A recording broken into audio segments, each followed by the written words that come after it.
আসসালামু আলাইকুম বন্ধুরা, আজ নিয়ে এসেছি একসাথে একই ভিডিওতে দুইটি দারুণ মজার নাস্তা রেসিপি, যেটা বাচ্চা থেকে বড় সবাই খুবই পছন্দ করবে আর বানানোও খুব সহজে হয়ে যায়।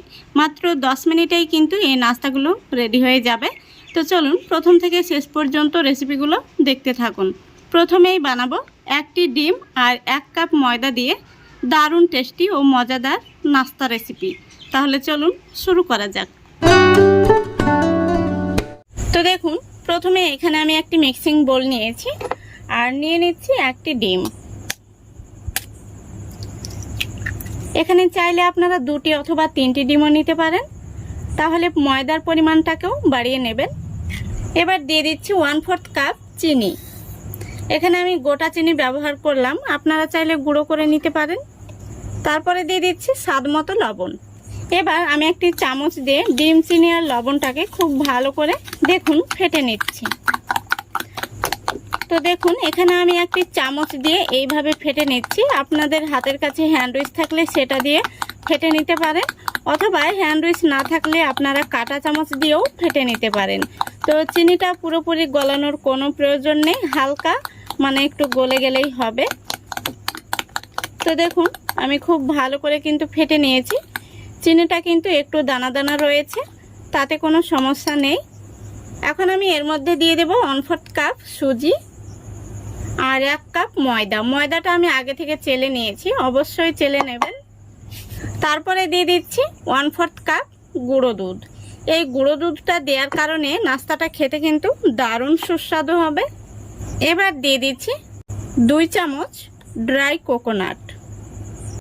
এই কোকোনাটটা আপনাদের হাতের কাছে থাকলে দেবেন, না থাকলে দেওয়ার দরকার নেই। সবশেষে দিয়ে দিচ্ছি 1/2 টিস্পুনের অর্ধেক বেকিং পাউডার।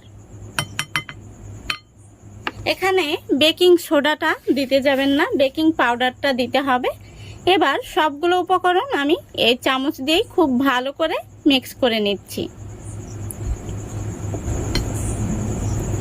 দেখুন, খুব ভালো করে আমি চামচ দিয়ে মিক্স করে নিয়েছি। এখন আমি চামচটা উঠিয়ে নিচ্ছি। এবার আমি এখানে নিয়েছি 1/3 কাপ তরল দুধ, আর দুধটা আমি আগে থেকে জাল করে ঠান্ডা করে নিয়েছি। এখন আমি এই অল্প অল্প দুধ দিয়ে একটি সুন্দর করে ডো মেখে নেব। দেখুন, ডোটাকে আমি খুব সুন্দর করে মেখে নিয়েছি। এখন আমি ডোটাকে ঢাকা দিয়ে রেস্টে রেখে দেব 5 মিনিটের জন্য, যেহেতু এর মধ্যে সুজি রয়েছে। তো বন্ধুরা দেখুন, 5 মিনিট হয়ে গেছে। এখন আমি এই ডোটা থেকে কিছুটা মিশ্রণ হাতের মধ্যে নিয়ে নেব, আর আমি হাতের মধ্যে একটু ঘি মেখে নিয়েছি। তারপরে নাস্তাগুলো শেপ দিয়ে নেব। এই দেখুন, নাস্তাগুলোকে আমি এরকম লম্বা সাইজ করে বানিয়ে নিচ্ছি। আমি আরও একটি নাস্তা বানিয়ে আপনাদের দেখিয়ে দিচ্ছি। প্রথমে তালুর মধ্যে নিয়ে একটু গোল করে নিতে হবে, তারপরে এইভাবে একটু লম্বা করে নিতে হবে। এই দেখুন, একইভাবে আমি সবগুলো নাস্তা রেডি করে নেব, তারপরে আপনাদের দেখাচ্ছি। দেখুন বন্ধুরা, সবগুলো নাস্তা আমি রেডি করে নিয়েছি। এই দেখুন, নাস্তাগুলোকে এখন আমি ভাজতে চলে যাব। এদিকে দেখুন, নাস্তাগুলো ভাজার জন্য আমি গ্যাসটা অন করে আগে থেকে তেল গরম হতে বসিয়েছিলাম, আর তেলটা খুব সুন্দরভাবে কিন্তু গরম হয়ে গেছে।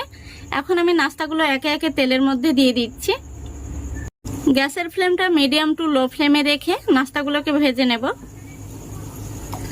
দেখুন, সবগুলো নাস্তা আমি একবারে দেব না, বাকি যে নাস্তাগুলো রয়েছে সেগুলো আমি দ্বিতীয় ব্যাচে ভেজে নেব।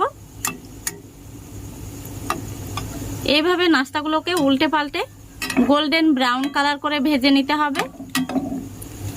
গ্যাসের ফ্লেমটা কখনোই বাড়িয়ে দেবেন না, নইলে খুব তাড়াতাড়ি কালার চলে আসবে আর ভেতরটা কাঁচা থেকে যাবে।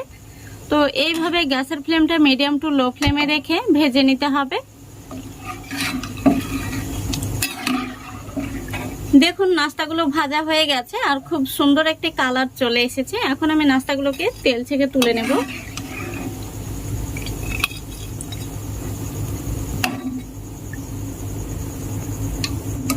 দেখুন, নাস্তাগুলো দেখতে কত সুন্দর হয়েছে। একইভাবে আমি বাকি নাস্তাগুলো ভেজে নেব।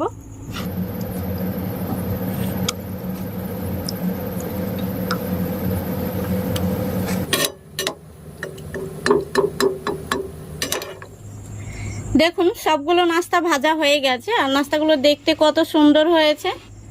একটি নাস্তা আমি আপনাদের দেখিয়ে দিচ্ছি। ভেতরটা দেখুন কত সুন্দর হয়েছে, একদম সফট। এই নাস্তাগুলো বাচ্চা থেকে বড় সবাই পছন্দ করবে আর মাত্র 10 মিনিটেই কিন্তু বানানো হয়ে যায়। তো আশা করছি আজকের এই রেসিপিটা আপনাদের ভালো লেগেছে। ভালো লাগলে অবশ্যই লাইক কমেন্ট শেয়ার করে দেবেন এবং চ্যানেলটিকে সাবস্ক্রাইব করে অল নোটিফিকেশানটি অন করে সঙ্গে থাকবেন। বন্ধুরা, আজ আমি আপনাদের সঙ্গে শেয়ার করব পাকা আমের বড়া রেসিপি। এই বড়াগুলো খেতে এতটাই সুস্বাদু হয়, তালের বড়াকেও হার মানাবে। তো চলুন প্রথম থেকে শেষ পর্যন্ত রেসিপিটা দেখতে থাকুন। আশা করছি আপনাদের ভীষণ ভালো লাগবে। তো এখানে আমি দুটো পাকা আম নিয়েছি, আম দুটোকে ছিলে নেব, তারপরে আপনাদের দেখাচ্ছি। আপনারা চাইলে হেসে অথবা বটি দিয়েও আমগুলোকে ছিলে নিতে পারেন, অথবা এইভাবে কিন্তু পাকা আমের খোসাটাকেও তুলে নিতে পারেন। এইভাবে কিন্তু খুব সহজেই খোসাটা উঠে যাবে, দেখতেই পাচ্ছেন। তো এখানে আমি দুটো আমের খোসা ছাড়িয়ে নিয়েছি। এখন এখানে আমি একটি স্ট্রেনার নিয়ে নেব, তারপরে আম দুটোকে আমি একে একে এইভাবে দেখুন ঘষে ঘষে আমের পাল্পটা বের করে নেব। এভাবে কিন্তু খুব সহজেই আমের পাল্পটা বের হয়ে যাবে। আর আমের মধ্যে যদি ছোবড়া থেকে থাকে তাহলে সেটা কিন্তু এই স্ট্রেনারের মধ্যে আটকে যাবে। দেখতেই পাচ্ছেন বন্ধুরা কত সহজে কিন্তু আমের পাল্পটা বের হয়ে যাচ্ছে। দেখুন এখানে আমের বীজের মধ্যে কিন্তু একটুও লেগে নেই, খুব সুন্দরভাবে বেরিয়ে গেছে। আমগুলো থেকে কিন্তু পাল্পটা বের করা হয়ে গেছে। আর এইভাবে ঘষে ঘষে পাল্পটা বের করে নিলে পরে কিন্তু ছেঁকে নেওয়ার কোনো প্রয়োজন হবে না। দেখতেই পাচ্ছেন কত সুন্দর হয়েছে। এখন আমি এই পাকা আমের পাল্পের মধ্যে দিয়ে দেব 6 চামচ চিনি। তো এখানে আমি 4 চামচের 6 চামচ চিনি দিয়ে দিচ্ছি। আর এই চিনিটার সঙ্গে আমি দুটো এলাচের দানা গুঁড়ো করে নিয়েছি। যেহেতু এখানে আমগুলো অনেকটাই মিষ্টি রয়েছে, তাই এখানে আমি চিনির পরিমাণটা 6 চামচ দিচ্ছি। আপনাদের আমগুলো যদি একটু টক টাইপের হয় তাহলে কিন্তু চিনির পরিমাণটা একটু বাড়িয়ে নেবেন। এবার আমি দিয়ে দিচ্ছি 1/3 কাপ চালের গুঁড়ো। এই চালের গুঁড়োটা দেওয়ার কারণে বড়াগুলো উপর থেকে মুচমুচে হবে, খেতে ভীষণ ভালো লাগবে।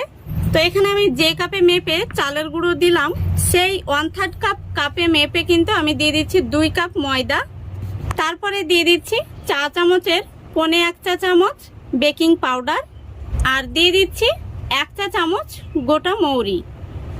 এবার এই সবগুলো উপকরণ আমি হাত দিয়ে খুব ভালো করে মিশিয়ে নেব। তো বন্ধুরা, এখানে কিন্তু আপনারা হ্যান্ড উইস্ক ব্যবহার করতে যাবেন না, এইভাবে হাত দিয়েই মেখে নেবেন, তাহলে দেখবেন খুব সুন্দর হবে। তো দেখুন আমি কিছুটা হাত দিয়ে মেখে নিয়েছি।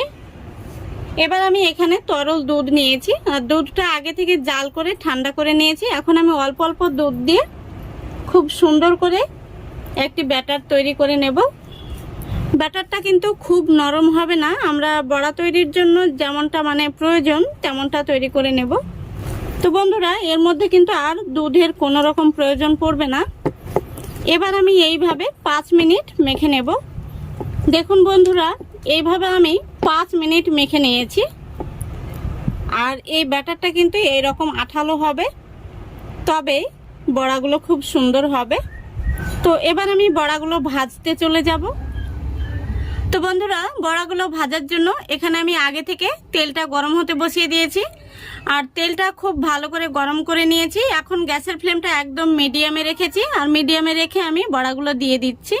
গ্যাসের ফ্লেমটা কিন্তু বাড়িয়ে দেওয়া যাবে না, নইলে বড়াগুলো দেওয়ার সঙ্গে সঙ্গে কালার চলে আসবে কিন্তু ভেতর থেকে ভাজা হবে না, কাঁচা থেকে যাবে। বন্ধুরা, এই বড়াগুলো উপর থেকে মুচমুচে হবে আর ভেতরটা হবে নরম তুলতুলে। তালের বড়াকেও হার মানাবে, এতটাই সুস্বাদু হয়। আপনারা বাড়িতে একবার হলেও এই পাকা আমের সিজনে বানিয়ে দেখবেন, ভীষণ ভালো লাগবে। আর বাড়িতে বানালে কমেন্ট করতে ভুলবেন না খেয়ে আপনাদের কেমন লাগলো। তো দেখুন বন্ধুরা, যতটা পরিমাণে ধরবে আমি ততটা পরিমাণে দিয়ে দিয়েছি। বাকি ব্যাটারটা আমি দ্বিতীয় ব্যাচে ভেজে নেব। তো গ্যাসের ফ্লেমটা লো আর মিডিয়ামের মাঝামাঝিতে রেখে বড়াগুলোকে উল্টে পাল্টে ভেজে নিতে হবে, তাহলে দেখবেন বড়াগুলো খুব সুন্দরভাবে ফুলে উঠবে আর ভেতর থেকে ভাজা হবে। দেখুন বড়াগুলো তেলের মধ্যে ভেসে উঠেছে। তো আমি একটি চামচ দিয়ে উল্টে দিচ্ছি বড়াগুলোকে।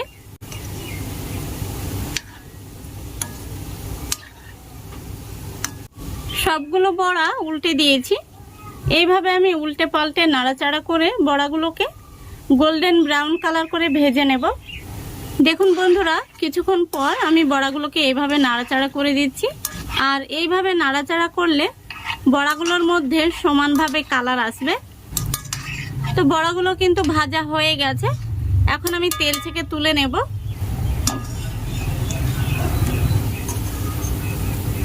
দেখতেই পাচ্ছেন কত সুন্দর হয়েছে। এভাবে একটু তেলটাকে ঝরিয়ে নিতে হবে। তো বন্ধুরা, এই বড়ার মধ্যে কিন্তু তেল থাকবে না, খুব সুন্দরভাবে ঝরে যাবে আর ভেতরটা একদম নরম তুলতুলে তৈরি হবে। বড়াগুলো কতটা ফুলকো হয়েছে দেখুন। একইভাবে আমি বাকি বড়াগুলো ভেজে নেব। দেখুন বন্ধুরা, সবগুলো বড়া ভাজা হয়ে গেছে, এখন আমি তেল থেকে তুলে নেব। বড়াগুলো দেখতে কত সুন্দর হয়েছে দেখুন, উপর থেকে ক্রিস্পি আর ভেতর থেকে নরম তুলতুলে।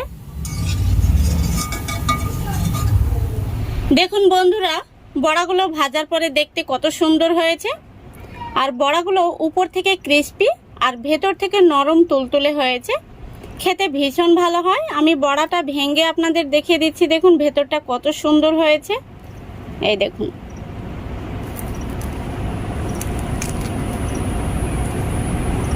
আশা করি দেখতে পাচ্ছেন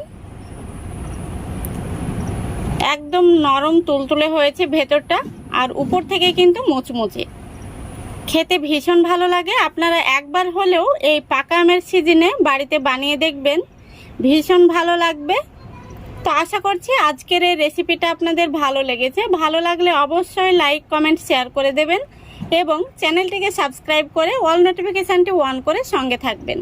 আজকের মতো এখানেই বিদায় নিচ্ছি। সবাই ভালো থাকবেন, সুস্থ থাকবেন। খোদা হাফেজ।